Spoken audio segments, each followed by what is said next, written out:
தனி வட்டியில் வந்து பார்த்தீங்கன்னா இந்த சம் பாருங்கள். அசல் அப்படின்னு பார்க்குறப்ப 6750. இது வந்து பார்த்தீங்கன்னா என் அப்படிங்கிற டேஸில் கொடுத்துருக்காங்க. 219 நாட்களில் 10% கிடைக்கிற வட்டியும் மொத்த தொகையும் நம்ம கேட்டிருக்கான். ஓகேவா? இந்த மாதிரி டேஸ் கொடுத்துட்டா என்ன பண்ணணும் அப்படின்னு பார்க்குறப்ப நீங்கள் ஃபார்முலா ஈஸியாக போட்டு போயிட்டே இருக்கலாம். இப்போ வந்து பார்த்தீங்கன்னா PNR/100 P அப்படிங்கிறப்ப 6750 இன்ட்டு என் அப்படிங்கிறது வந்து பார்த்தீங்கன்னா 219 நாள். 219 நாள் அப்படிங்கிறத இங்கே பாருங்கள். 219 எவ்வளோ டேஸ் மொத்தம் வருஷத்தில் 365. இப்படி போட்டு சிம்பிளிஃபை பண்ணாலே உங்களுக்கு என்ன வரும் அப்படின்னு பார்க்குறப்ப 3/5 அப்படின்னு வரும். ஓகேவா? ஏன்னா 373 219, 573 365. அப்போ 3/5 இன்ட்டு R 10/100.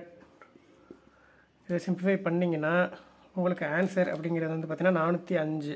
இதுதான் உங்களுக்கு கிடைக்கிற சிம்பிள் இன்ட்ரெஸ்ட். அப்போ அதில் மொத்த தொகை அப்படின்னு பார்க்குறப்போ 6750ஓட இந்த 405 கூட்டிடுங்க. அவ்வளோதான் 7155.